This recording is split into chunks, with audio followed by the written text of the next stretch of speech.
How to know if you have spyware on your computer. So if you want to know that if you have spyware on your computer, then what you need to do is just search for CMD, which is command prompt, and go with run as administrator.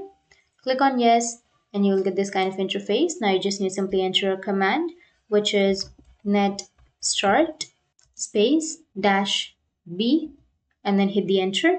Then it will show you a list of active connections. If you've noticed that any suspected process or port is running, then search it on Google. If someone has faced the same issue and has resolved it, then follow their steps.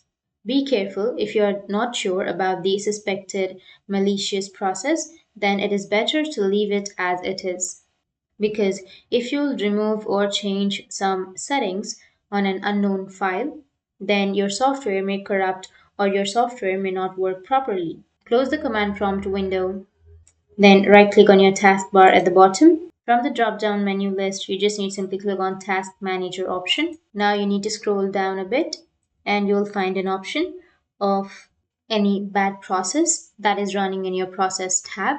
So for example, I'll be choosing a process, which is this one, and you just need to simply right click on it, go with Open File Location.